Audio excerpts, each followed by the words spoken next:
everyone's fond of saying that coastlines and forest distributions and all this stuff are fractal. Well, doesn't this imply that there is then a global fractal? There is a fractal dimension which, when you feed it into your computer and wrap the data around a sphere, the continents and oceans of Earth should appear. And in principle, again to the absurd level, you should be able to then telescope in on that portion of this data that is wrapped around the sphere that corresponds to Northern California. And on your computer screen should appear Esalen hung on the cliffs of Big Sur, with us sitting in a room inside discussing the matter. Rupert, Terence, I am Ralph. Creation, imagination, my mask is chaos.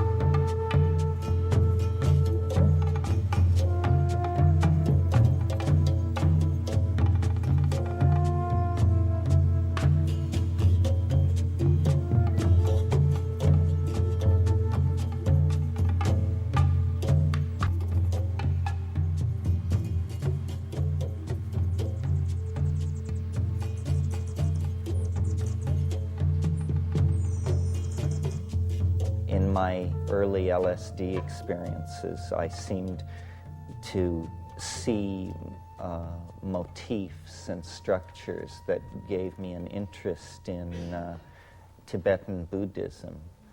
And I went to India with the intent of studying the Tibetan language, and quickly found that the whole thing was just overwhelming, and that I was just, a human atom in the sea of India, and that the notion of encompassing or understanding what this was clearly the task of a lifetime.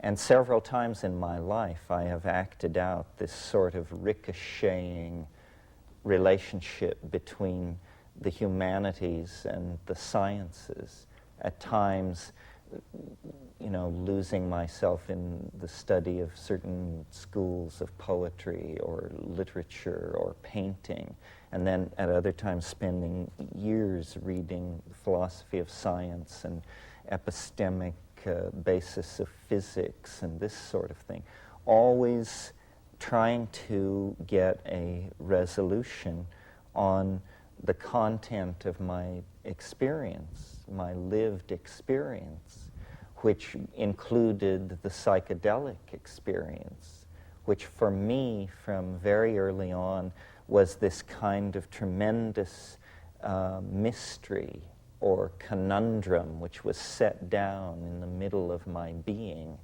And it still continues like that. I keep returning to that, testing all the ideas against the fullness of experience.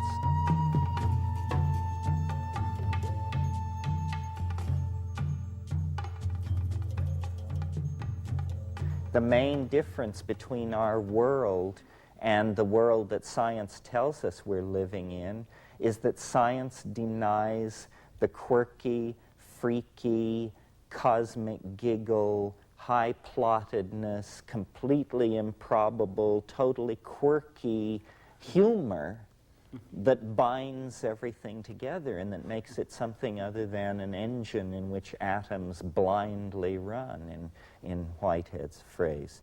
Schrödinger brilliantly anticipated the discovery of DNA, and then Joseph Needham and L.L. White, and, Eric Jantsch should be mentioned, actually, as a precursor of us all, I think. I mean, Eric Jantsch was a great pioneer, a great soul, and he saw very deeply into whole systems, as did Ilya Prigogine, the Belgian thermodynamicist.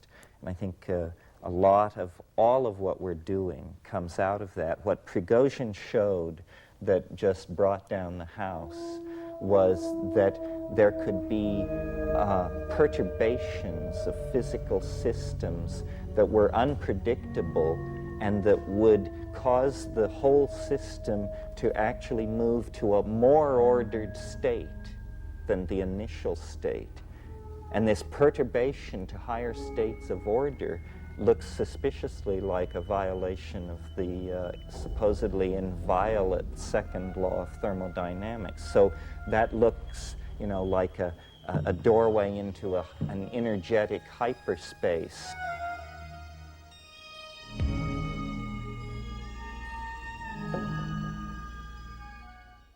Well, when A New Science of Life came out in 1982 in America, it came out a year earlier in England, I came to California because it was published in Los Angeles. I found myself here at Esalen. I found an extraordinary new range of things going on I hadn't known about. And when I was in San Francisco, a friend who I knew from Europe said to me just the day before I left, there's somebody you must meet. He's called Terence McKenna. I didn't know much about Terence, so I went up there, and in this large 1956 Buick, we headed off into the woods in Sonoma County, where Terence lives. And there I met both Terence and Ralph, who was there for the day. I found that part of my interest in these other realms of reality, of course, like many people in this room, was stimulated by experience with psychedelic substances. This was before I went to India. When I arrived in India, I found that India is a kind of psychedelic realm anyway. It's just an amazing place. So in Terence, I found somebody who knew about that whole realm, who shared with me an interest in India, since it played an important part in his development, and who had views about the nature of reality which complemented my own in an extraordinary way. My own theory is about memory and habit in nature. Terence, I found, had developed a theory about novelty and creativity in nature, a theory about the quality of time and the creative process as it is related to the ongoing flux of events. And Ralph had a kind of mathematical theory, which was just the kind of thing that the view of nature I was trying to develop needed, the idea of nature being drawn by goals or attractors. In the mathematical science of dynamics, there's this model of of reality being pulled from ahead by things called attractors. It's a teleological, animistic view of nature, which dressed up in the guise of mathematical models, which I found most fascinating. And so for me, the meeting with Ralph and Terence was a step further towards seeing how one could begin to dream of a world in which nature was seen as alive, in which the imagination permeated all reality, in which animals and plants are seen as part of the living texture, the living components, the cells in the life of Gaia, and Gaia in the life of the cosmos as a whole. In fact, a view of the world as alive, which recalls in some respects the old cosmologies of the ancient world, where the cosmos was seen as a living organism, where they thought of the whole cosmos as having a soul, the soul of the world, the anima mundi. So I was brought up in a field of music, but I was attracted to mathematics early. And when I was 14, I played in the State Symphony. After that, I started in mathematics, and I became a professor at Berkeley when I was 23. I had an easy way in mathematics, and the way the system works, the carpet is unrolled in front of you. You have a few choices, but basically before you even know what's happening, the carpet is unrolled, and you're down the runnel into whatever you can do that's useful to the system. In this process, I lost nature, but there was a great gain because I love it out there. I love to be off the planet. I always did, and to this day I spend very little time on planet Earth. So it went on in this way, and by 1967 I was a professor at Princeton. I had written 3 books on mathematics that you need a microscope to read. And I had been studying for a long while chaos, but we didn't call it chaos then, and we didn't see in it any role in the natural world or in social transformation or in the evolution of consciousness, because we didn't think about anything out there. So one day after my 3rd book was done and I was exhausted, and I looked up and all the students were out in the courtyard demonstrating about the Vietnam War and to open the university to women students and so on. I said, what exactly is going on? Here, they said, take this.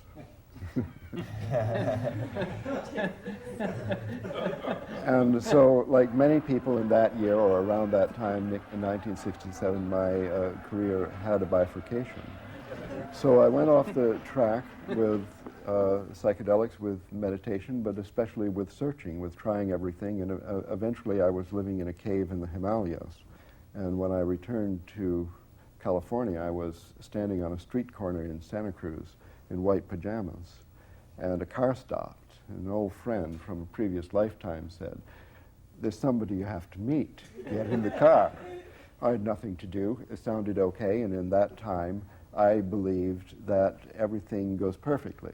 You just go along with the flow, as they said. I didn't know it would be a 2-hour drive. So I got in the car. There was the 2-hour drive to Berkeley, and I was literally dumped out of the car on Terence's front step. I never heard of Terence at that time, 1972. Mm-hmm. And I went in, and what happened then, I would still say, although we've had many wonderful talks and exciting, thrilling, and nutritious times in the meanwhile, that was quite a miraculous chat. Many subjects came up. How to grow mushrooms, outer space, I don't know, anything you could think of, all passed by in the course of an hour or two. In this way, we became friends, and this habit we had, this activity that we do, I mean, we never go for a hike or something like that. We sit in the evening and talk, and what happens is synergistic, miraculous growth, evolutionary. And in this revitalization of my work, and eventually the whole field of mathematics, my conversations with Terence, whereas I think we thought of them as just good fun, that they did have a really fundamental influence on everything I've done since. So fun, or I would say fun is insulting. I mean, thrilling because of going to the edge, going beyond the edge, having company there, finding things which you can bring back and they work, and become part of everything you're doing. So it's opened up these complex phenomenon characterized by chaotic, irregular, that is to say, not well ordered in the previous paradigm, space-time structure. For example, relationships among people, the states and change of states of society, the whole process. The intimations of mysticism, the intimation of a possibility of transcendence is all firmly grounded. We just have to now, it's almost as though mathematics is the extreme cutting edge of human understanding. How can we quickly export these new understandings that release us from a need for closure, that free us from an either-or universe? How can we quickly export these models from the realm of research mathematics into the realm of daily life?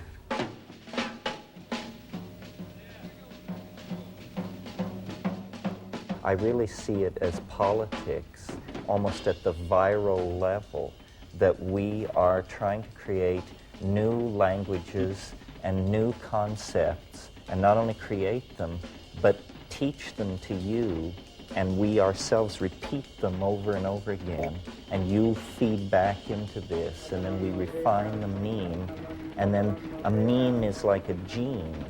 It can be replicated, and we have not seen language as the playing field of the creation of the new paradigm, but that's really where it is. We can transform ourselves no more quickly than we transform our language. And the way we transform our language is by really pushing on the envelope of the act of communication.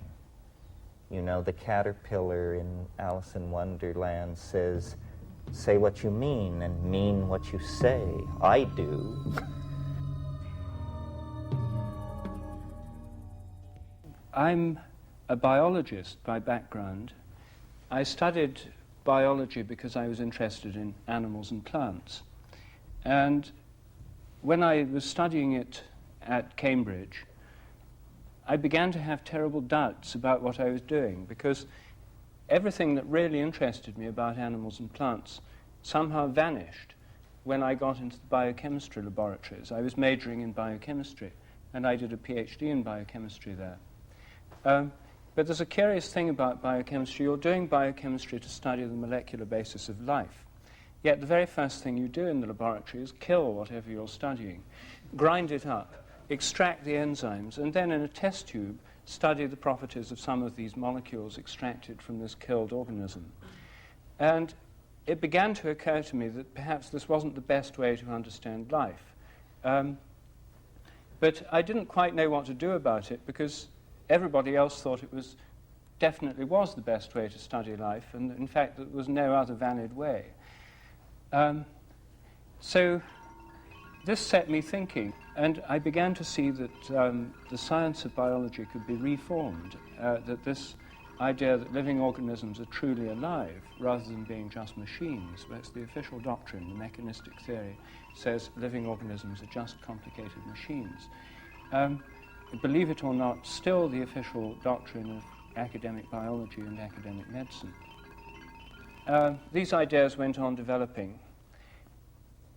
I then saw how I could bring them all together in a synthesis and into a new way of seeing how biology could be done. And I wrote a book while still in India called A New Science of Life.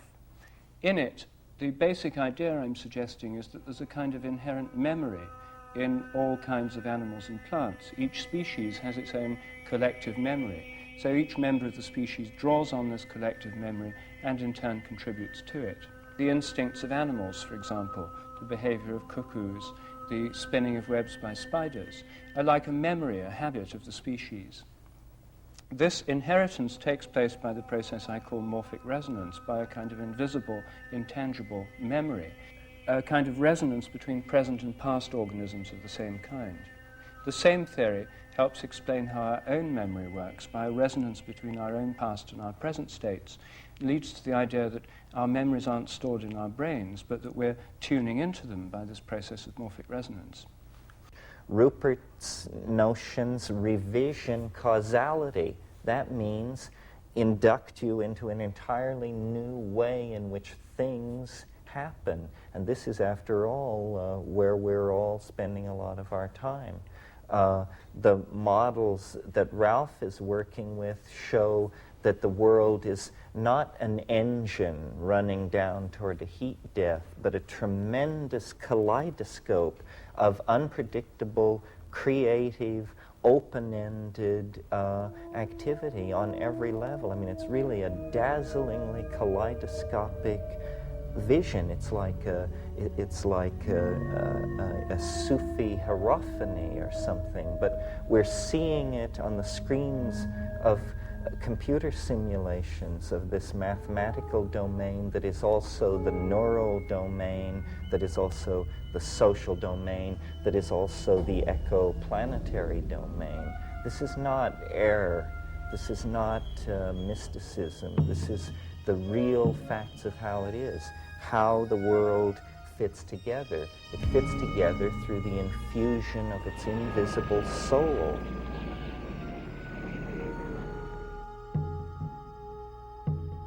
If nature is evolutionary, if all of nature is evolving, what about the eternal laws of nature, which scientists have taken for granted for so many centuries, concepts going right back to Pythagoras and the ancient Greeks? Were all the laws of nature there before the Big Bang?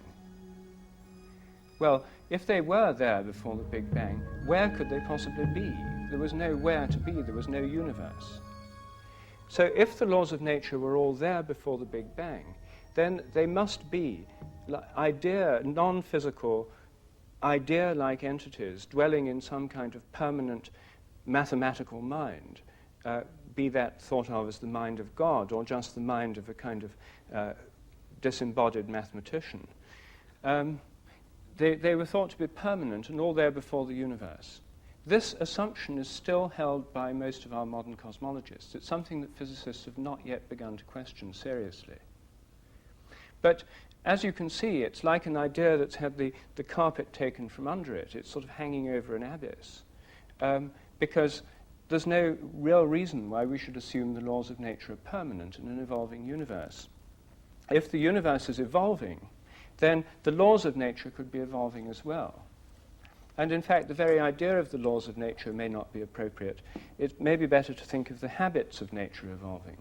The Big Bang is like the cracking of the cosmic egg. That's its mythological correlate, the notion of the ancient mythological idea of the cosmos beginning through the hatching or the cracking of an egg, followed by the growth of the organism that comes out. It's an embryological metaphor. And we now have a kind of developmental model of the whole universe. It's like a developing organism. It's not like a machine at all anymore. The universe is a growing, developing organism, which is differentiating within itself, forming new forms and patterns, an evolutionary process that on Earth has given rise to all the forms of animal and plant life, all the different kinds of microbes, to ourselves, and to the many and varied forms of human culture. A theory of evolutionary habits demands a theory of evolutionary creativity. How can we understand the creativity that's given rise to new ideas, to Beethoven's symphonies, to theories in science, to new works of art, to new forms of culture, to instincts in birds and animals, to the forms of flowers and plants and leaves, to the many kinds of rocks and crystals, and to all the forms of galactic and stellar and planetary organization? What kind of creativity could underlie all those processes?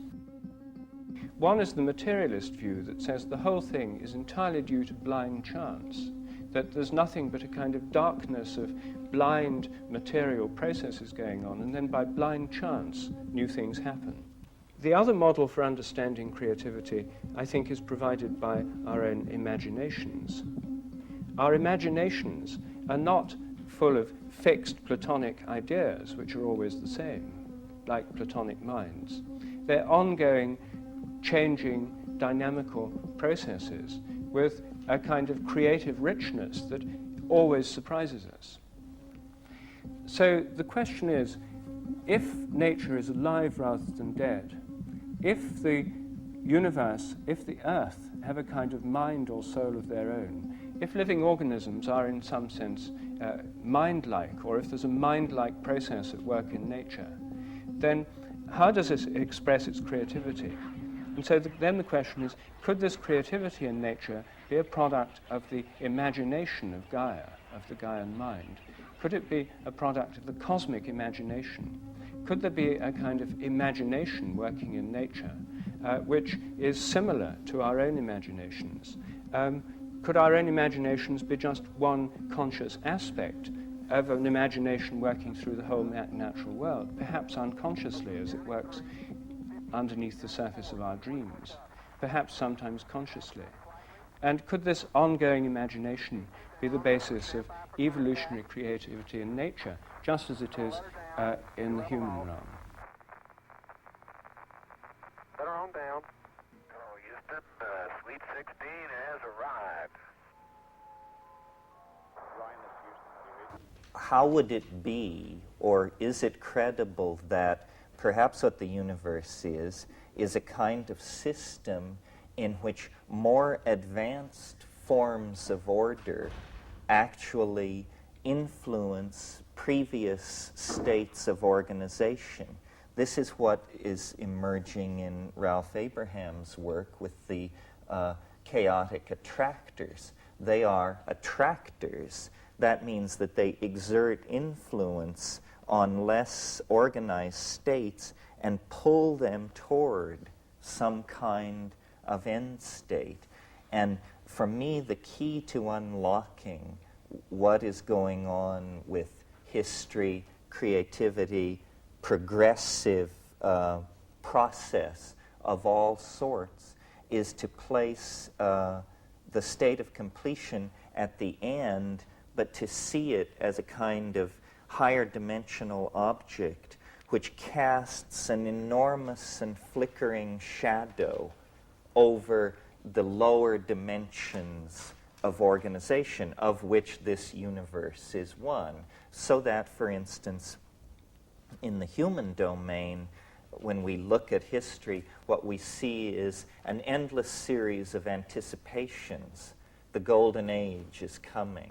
The Messiah is immediately around the corner. Great change is soon to be upon us. These are intimations of change. It's almost as though the transcendental object that is the great attractor in many, many dimensions throws out images of itself, which filter down through these lower dimensional matrices and actually are the basis of the appetition of nature for greater expression of form, the appetition of the human soul for greater immersion in beauty, the appetition of human history for greater expression of complexity.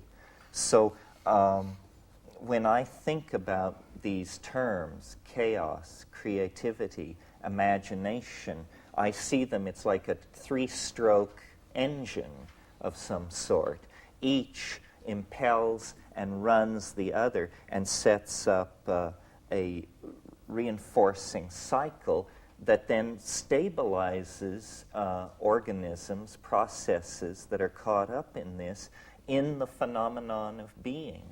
The phenomenon of being is this self-synergizing engine of out of chaos, through creativity, into the imagination, back into chaos, out into creativity, so forth and so on. And it operates on many levels simultaneously, so that the planet is undergoing a destiny. Deep time, the time of geology, was only really discovered around the turn of this century, and it is cosmically ennobling to think of the universe as a thing of great age, but I think that it's time to put in place, next to the notion of deep cosmic time, the notion of chaotic, sudden change, cusp flux, and sudden perturbation. Because what deep time has revealed, as we've pushed our understanding of the career of organic life back 65 million years, 270 million years, what we see is tremendous punctuation built into the universe, in the case of the Earth, in the form of asteroidal impacts.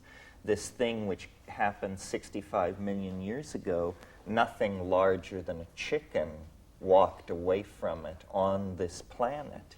So there's a strange paradox where taking deep time seriously, the message of deep time is you may not have as much time as you thought, that the universe is dynamic, capable of turning sudden corners. So then the imagination becomes a kind of beacon.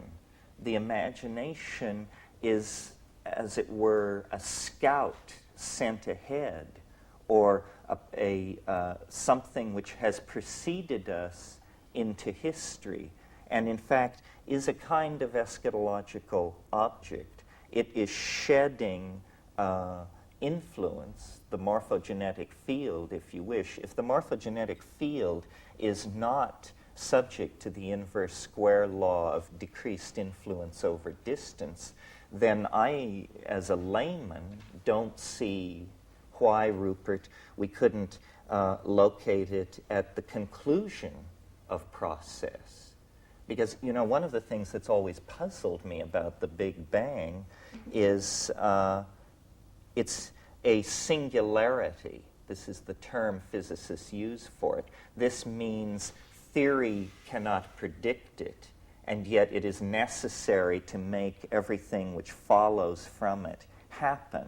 So you just say, there's no reason for this, we have no argument for this, but the rest of the theory needs it. So it's a singularity. And the immense improbability which modern science rests on but cares not to discuss is this: the belief that the universe sprang from nothing in a single moment.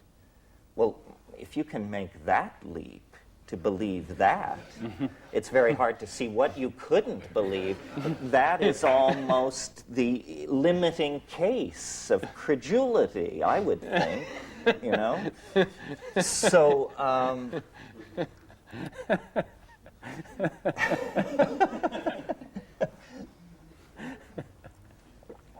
so in order to save the phenomenon, I would propose a different idea that, I think it is eminently reasonable, and it is that as the complexity of a system increases, so too does the likelihood of its generating a singularity or an unpredictable perturbation.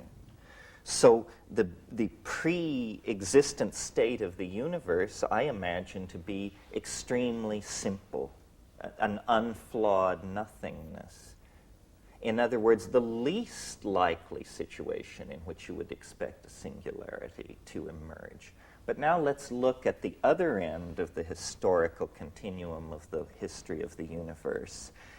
Let's look at the world we are living in, which is full of 106 elements, tremendous gradients of energy ranging from what's going on inside pulsars and quasars to what is going on inside viruses and cells, tremendous organizational capacity at the atomic level, at the molecular level, at the level of molecular polymerization, at the level of membranes and gels, at the level of cells and organelles, organisms, societies, so forth and so on. In other words, the universe at this moment is a tremendously complicated, integrated, multi-leveled, dynamic thing, and every passing moment it becomes more so. This is what evolution, history, compression of time, what all these things are attempting to indicate, is the increasing complexity of reality. If a singularity is necessary to explain this universe, that singularity must emerge rather near the end of the complexification process rather than its beginning. You see, we simply have to reverse our preconceptions about the flow of cause and effect, and then we get a great attractor that pulls all organization and structure toward itself over several billion years. And as the objects of its attraction grow closer to its proximity, they somehow interpenetrate. They set up standing wave patterns of interference. New properties become emergent, and the entire thing complexifies. Well, to my mind, this is the divine imagination.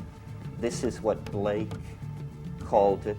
This is the only way I can conceive of it. Time is the theater of God's becoming, but it's also, from the point of view of a higher dimensional manifold, a kind of fait accompli.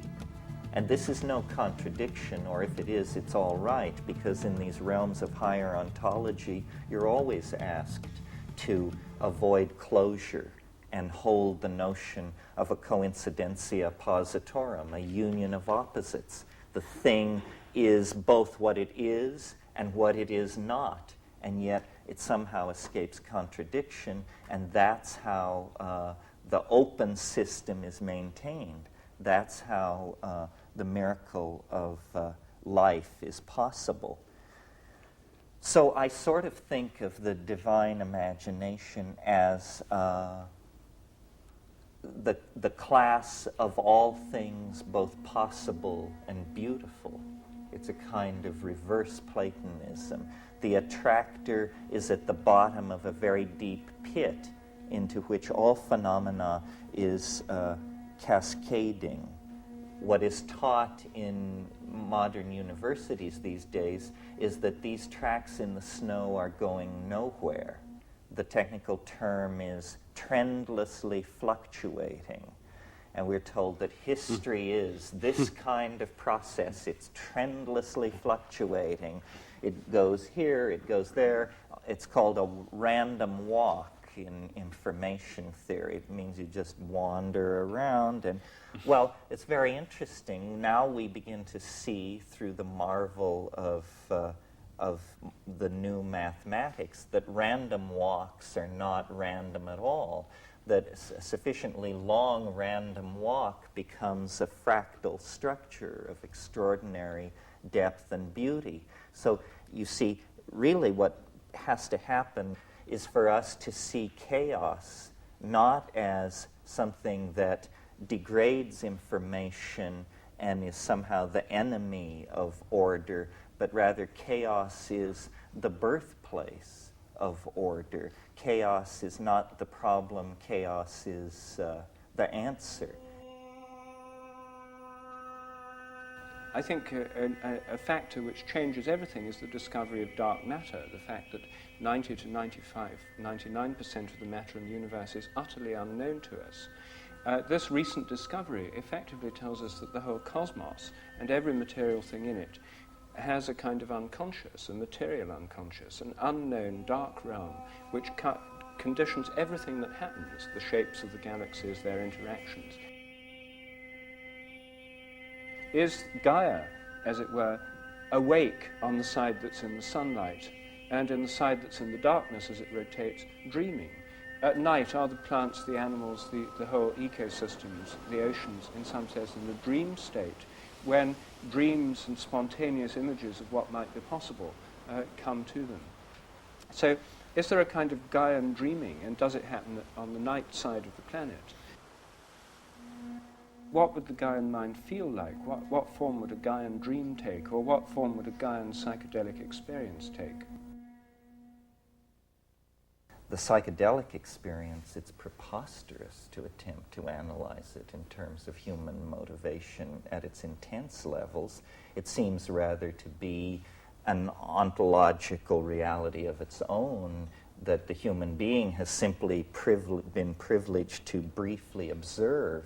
But it says no more, your deep psychedelic experiences say no more about your personality than that the continent of Africa is making a statement about your personality. They are, in fact, independent objects. To my mind, the divine imagination, or the imagination, is the source of all creativity in our dreams, in our psychedelic experiences, in the jungles, in the currents of the ocean, in the organization of protozoan and microbial life. Wherever there is large-scale integration, rather than simply raw physics, but integration of laws of physics, integration of properties of membranes and electrophoresis and this sort of thing. It is the creative principle. So do you think then that in psychedelic experiences you're actually tapping into, tuning into, or experiencing something of the Gaian or the cosmic imagination? Absolutely. And I think that that psychedelic experiences and dreams are only different in degree, that they are chemical cousins somehow. And this is why I could see human history as a Gaian dream, because I think every night when you descend into dream, you are potentially open to receiving Gaian corrective tuning of your life state. The whole thing is an enzyme-driven process. We are like an organ of Gaia. We are the organ which binds and releases energy I mean, a liver cell doesn't need to understand why it binds and releases enzymes of the liver. We bind and release energy for reasons perhaps never to be clear to us, but which place us firmly within the context of the Gaian mind. We have been chosen out, and this is not something to have great hubris about. I mean, indolacetic acid has been chosen out in plant metabolism to play certain roles. We have a role, but our role seems to be a major one. We are like a triggering system out of the general background of evolutionary processes mediated by incoming radiation to the surface of the earth and then natural selection. Suddenly we come with an epigenetic capability. We write books, tell stories, dance, sing, carve, paint. These are not genetic processes. These are epigenetic processes, and they bind information and express the Gaian mind very well. As an example of how willing I am to introduce or to entertain this idea concretely, I've been talking to a lot of people about ecological crisis and the fate of the world and this sort of thing. Well, imagine in hindsight the wisdom that we would impute to Gaia if we were to suddenly realize that what is happening on this planet is that nature knows that the sun is going to explode. And what we are is a kind of response to the anticipation of a wounding that 50,000, 5 million years ago, the geo-heliocentric relationships began to vibrate out of tune. And as a consequence of this, a species was called forth that could organize an escape. And we are it. In other words, we are in a divine play. In line with this, and what made me even entertain these ideas, is I had a very bizarre experience recently. I was in Hawaii, and in our botanical garden there is a very large dead tree, and one limb of this tree sticks far out over the land. And Banisteriopsis capi, a large hallucinogenic South American vine, is planted at the bottom of this tree. And it just has swarmed up this tree and covered it with greenery. But it wouldn't go out onto this one limb that stuck out. And it bothered my sense of symmetry that this vine would not completely cover this tree. And I even thought about trying to climb up into the tree and thread it out onto this limb to get it to do what I wanted. So I was sitting looking at this tree and this situation and actually thinking about it. And suddenly the limb fell. It broke off. And then I thought, the vine sensed that it was unstable. It would not invade this domain that it sensed was structurally unstable. Well, then I said to myself, but how could it? What is the mechanism of this sensing of instability? And a friend of mine said, well, perhaps the wind impacts on weakened wood differently than on unrotted wood, and perhaps rhythms in the tree tell it to stay away from him. And then I realized if one plant has that kind of sensitivity to the entering into a domain of danger, what must the ecosystem of this planet be doing in reaction to what we are doing to the planet? So I see, the reason this relates to the imagination is because I see ourselves in communication with the imagination. It is sending images back into the past to try and direct us away from areas of instability. It really is the Gaian mind is a real mind, its messages are real messages, and our task through discipline, psychedelics, attention to detail, whatever we have going, is to try and extract this message and eliminate ourselves from the message so that we then can see the face of the other. And this is the field of chaos.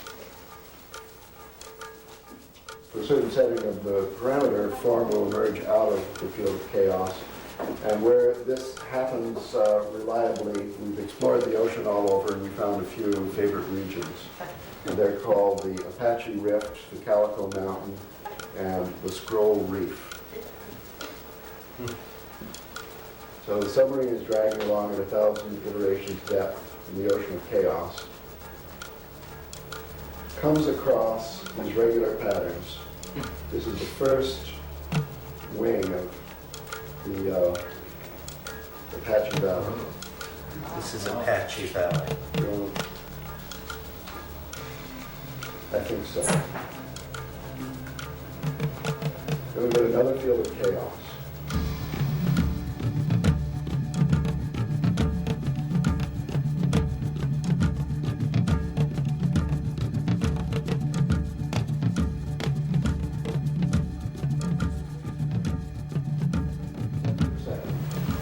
This is Calico Mountain.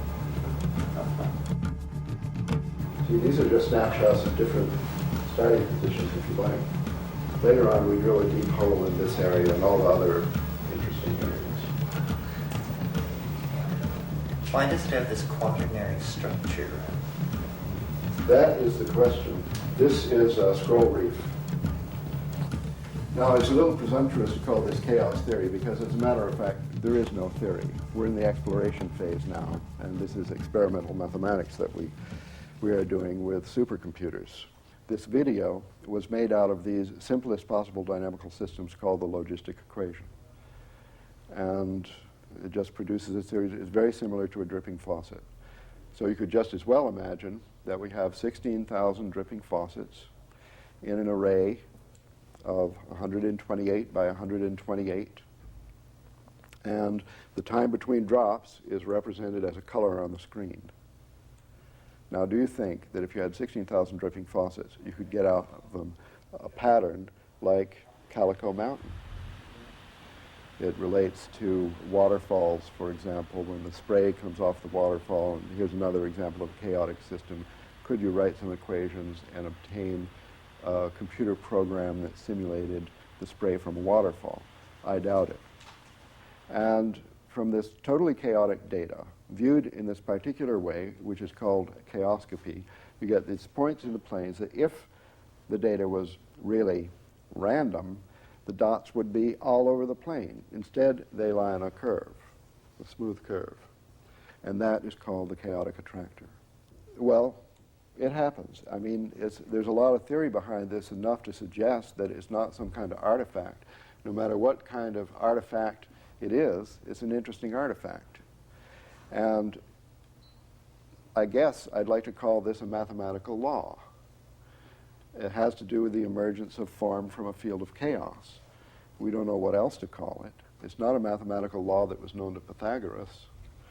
And I don't know if it was always there since the beginning of time, long before the Big Bang, or if it just emerged into the evolving field of the Gaian mind through the fact that computers make it visible. I mean, I don't know, but the theory can tell you certain transformations you'll expect and others not. For example, Terence had pointed to the punctual aspect of evolution, that many transformations are saltatory, they are catastrophic, they are abrupt. As, for example, in the emergence of form, as, for example, in the Neolithic Revolution, as, for example, in the crystallization of the planets. As the temperature drops in the developing universe, according to standard models, more and more form comes into being. First you get atoms, then stars and galaxies condense, then you get solar systems, and through the cooling of matter you can get planets. The planets are the cooled remnants of exploding stars. The elements in us and in our planets are stardust, formed from supernovae.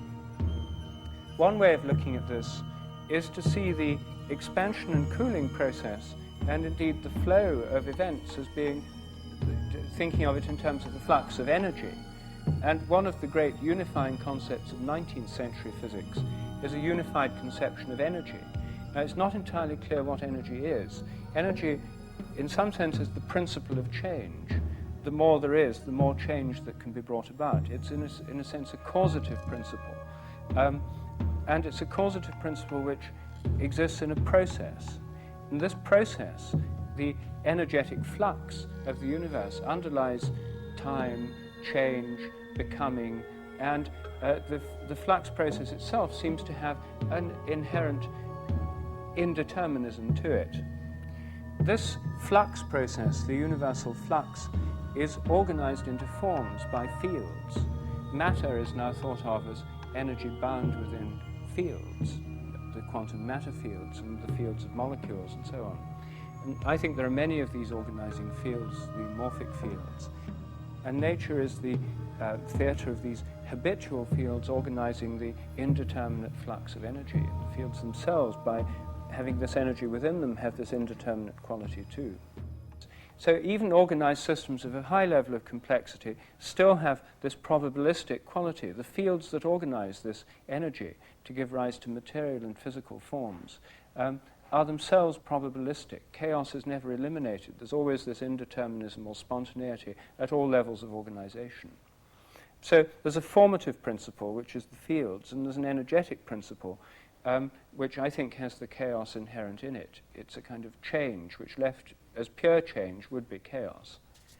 One way of thinking of these is in terms of the Indian notion of Shakti as the energy indeterminate principle, and Shiva as the formative principle, working together in a kind of tantric union to give the world that we know. All creation begins in chaos, progresses in chaos, and ends in chaos. And in Hesiod, this word chaos appears in a piece called Theogony, which is a theogony, that is to say, more or less a creation tale, but the stories of the creation of the gods and goddesses one by one. Well, they're not gods and goddesses, really. They're abstract principles. The three main ones are chaos, Gaia, and Eros. And they're the most abstract, earliest proto-concepts of sky, earth, and the creative tension in between. Now, the meaning of chaos, the first time the word appeared in literature, has got nothing whatsoever, apparently, superficially, to do with what we mean by chaos in the English language and in ordinary life. It meant only, to Hesiod, according to the lexicon, the gaping void left, sort of the gaping void between heaven and earth, out of which the creation came. So creation out of chaos, yes, but the chaos did not mean disorder or anything negative. It only meant this gaping void. Well, after understanding that, you look up, you think of these different interpretations, sky, God concept, the gap in the opening and so on. When you look at the sky, the most obvious chief characteristic feature of the sky is the Milky Way, and it does appear as a kind of a gap between this and that, the royal road of the gods traveling between the underworld and the overworld. Understanding that, you can then connect the word with an earlier word, concept, or god or goddess, meaning the same thing as what you visually see represented in the Milky Way itself, and that is, in one of its most popular representations, Tiamat, the goddess of chaos, from Enuma Elish, the creation poem, the greatest epic poem of Babylonian literature, discovered in the library of Ashurbanipal at Nineveh. Recent discovery. There was this story of the origin of the gods and the creation of the world by Tiamat and Apsu, the god and goddess of chaos, who lived in the water, one more sweet water and the other salt water. And they created then the whole pantheon and the whole world and so on. But eventually along came Marduk, Marduk was a younger generation of gods, in the next generation. And there was a conflict between the older and the younger gods over how the world ought to be run. And apparently this conflict was taking place in the form of a social transformation, a transformation represented in the mythological by the demotion of Apsu and Tiamat from the pantheon of Babylon, the city Babylon, and the replacement by Marduk eventually became the god, Mr. Big of Babylon, around 2000 BC, coinciding with the sweep of patriarchy over that city, propelled on a new type of war chariot with spoked wheels instead of solid wheels. Am I digressing too much? No, you've reached the wheel. Well, I've reached the spoke wheel and its association with, is this accidental? I don't know, with the patriarchy. And the fact that the wheel itself as a mathematical model is the paradigm of order, a divine mathematical form, according to Plato, as the planets were supposed to move before Kepler, who introduced the ellipse. Fantastic transformation, punctual catastrophe in the history of consciousness. In short, according to this epic, Enuma Elish, Tiamat was killed in the most violent way, ripped to pieces, creating the world, creating a new order by our hero of Babylon, Mr. Marduk, also Bel, Bao, and so on. His New Year's celebration was honored at the New Year time all over Old Europe, including at Stonehenge. At the New Year's festival, this epic poem was read. So annually was the reminder that chaos is bad, chaos has been killed, chaos has been replaced by order, an order associated with perfect periodic, the wheel, the cycle, the perfect roundness, and so on. Whereas in Minoan Crete, you find, according to the evidence of the excavators and all who have examined the artworks that remain, a long-lasting fluorescence of partnership culture with no domination by a male god. It's established that there's the diffusion from Crete to Greece, and the last remainder of the Cretan culture, which is a very interesting one, it must have been sort of the last vestige of the Garden of Eden. We're talking about a tremendous happiness and fluorescence of beauty in all aspects of life. The importance of the chaos revolution now is that chaos has recovered from being demoted, from being banished to the unconscious in around 2000 BC or so, from then up to now 4 or maybe 5,000 years of the repression of chaos. I mean, chaos is, to this day in our culture, a bad word. We have to watch out for chaos. It ruins your love life. It has to be replaced by order. Scientists most especially hate it, and so on. The fact that scientists, of all people, in the temple of science, that Tiamat has to be accepted as a friend and replaced upon her throne, this is big news.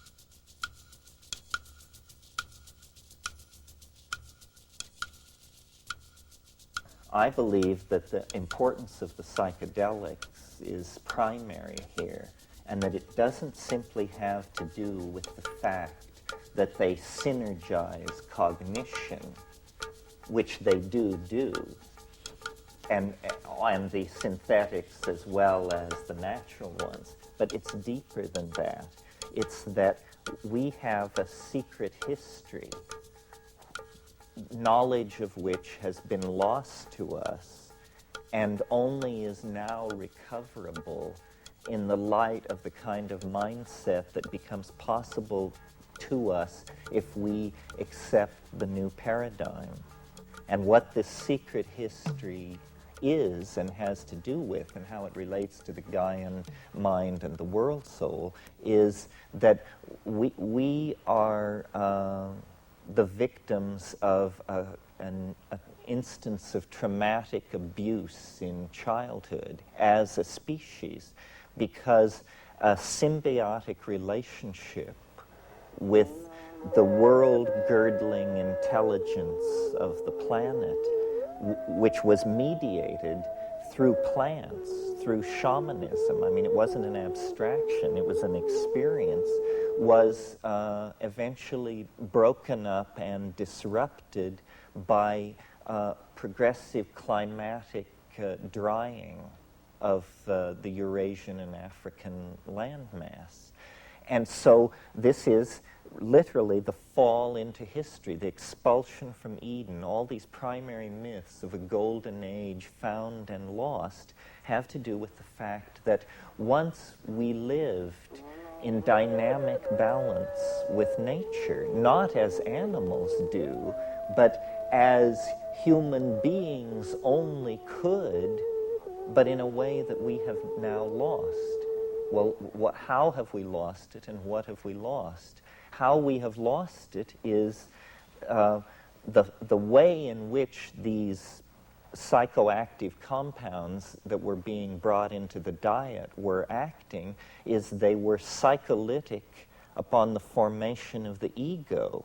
They literally suppressed the formulation of the formation of the ego and promoted instead collectivist, tribal, partnership values which were operating intuitionally in a resonance relationship with the feminine vegetable matrix of the planet. In other words, nothing was verbalized, everything was felt, everything was intuited. And regularly at the new and full moon, these small groups of hunter-gatherers, later pastoralists, gathered and took these hallucinogenic plants and dissolved boundaries and engaged in group sex and annealed, a new word that we've brought in here, annealed the irregularities that had cropped up in people's personal self-imaging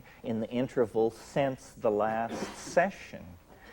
And this kept everything grounded on the plane of that which is important, i.e. the values of the group, of the species, of dynamic balance with the ecosystem, and so forth and so on. Well, when this was disrupted and the supplies of these plants were diminished and new religious forms arose and the time between the great festivals grew longer and longer, the ego begins to take hold, first as a kind of cancerous aberration, but then quickly becoming a new style of behavior, which quickly then eliminates all other styles of behavior by suppressing access to the chaos. And this is the point I want to make, that there is between the ego and full understanding of reality a barrier, a problem, the fear of the ego to surrender to the fact of chaos. Chaos is what we have lost touch with. This is why it has been given a bad name, because it is feared by the dominant archetype of our world, which is the ego, which clenches, because its existence is defined in terms of control. And the furious modeling process, and this will now sound like a knock on modeling, the furious modeling process that the ego endlessly carries out is an effort to fight the absence of closure. The ego wants closure. It wants a complete explanation. The beginning of wisdom, I believe, is the ability to accept an inherent messiness in your explanation of what's going on, because nowhere is it writ that human minds should be able to give a full accounting of creation in all dimensions and on all levels. You know, Wittgenstein had this idea that philosophy should be what he called true enough. And I think that's a great idea. Let's just make it true enough, because that's as true as it can be gotten. Well, so the imagination is chaos. New forms are fetched out of this chaos. For me, the creative act is the letting down of the net of human imagination into the ocean of chaos on which we are suspended, and the attempt to bring out of it ideas, to bring out of it, sometimes, and this is my model for the psychedelic experience, that it is the night sea journey, that it is the lone fisherman on a tropical sea with his nets, and you let these nets down, and sometimes something tears through them that leaves them in shreds, and you just row for shore and put your head under your bed and pray. And at other times, what slips through are the minutiae, the minnows of this ichthyological metaphor of idea chasing. But sometimes, you actually can bring home something that is food for the human community, that we can sustain ourselves on and go forward. So we haven't talked that much about art and aesthetics, but I think in the human world, the appetition is for beauty, to my mind, and this is another place where the Platonism shines radiantly through, because Plato held that the good was the true, and that both were the beautiful.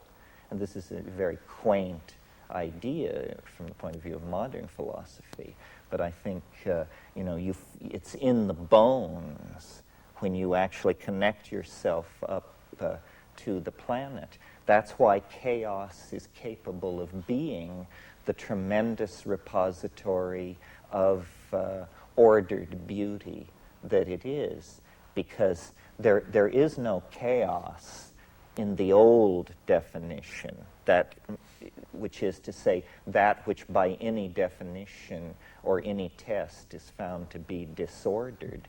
That is just a kind of a hell notion, a kind of hypostatization of an ultimate state of disorder. But nowhere in the world that is deployed through space and time do you encounter that. Instead, what you encounter is embedded order upon embedded order, this fractal thing. And then finally, for me, the imagination is the goal of history. I see culture as an effort to literally realize our collective dreams. And, it's on a very crude level when it's you make your mask and I make my mask and then we dance around together. And it's even at a very crude level when it's you design your shopping mall and I'll design my World Trade Center and we'll put them on the same piece of real estate. But we're coming now through media, I believe, through virtual reality and human-machine integration and this kind of thing, into a situation where the imagination is going to be something that we can share, that the path of mind through its own meanderings will become something that can be recorded and played back. We will have the possibility of living in our own past, or creating and trading realities as art, and art as life lived in the imagination is the great archetype which rears itself up at the end of history. Life in the imagination. The imagination is this auric field which surrounds the transcendental object at greater and greater depth as you approach the transcendental object. And as we now close distance with it, all of our cultural expression, all of our self-awareness is taking on this curiously designed quality. I mean, you must have noticed this, that the world is very heavily designed in a way that it never was before. Morphogenetic fields of great size and scope, which are international schools of architecture and design, touch whole continents. Entire cities are given certain ambiances. This is the summoning of the imagination into the human scale. It's like a god that we wish to call down and draw to earth. I mean, this is why William Blake called it the divine imagination, because it is the four-gated city. It is the flying saucer. We are on a journey to meet this great attractor, and as we close distance with it, it is more and more a multifaceted mirror of our images of beauty. So it's like an ascending learning curve that becomes so asymptotic, and at that point you're face to face with a mystery, a living mystery that is within each and all of us. It's the imagination that argues for the divine spark in human beings. It's absolutely confounding if you try to get biology to produce it for you as a necessary quantity. It isn't that. It's an emanation from above. It is literally a descent of the world soul into all of us. We then become the atoms of the world soul, and our channel to it is by closing our eyes and obliterating our immediate personalized space-time locus and falling into the imagination, which is running like a river through all of us endlessly, driven by the hydraulic momentum of the cataracts of chaos, which usher into the creativity of the imagination. I mean, these river metaphors are just endlessly applicable to this.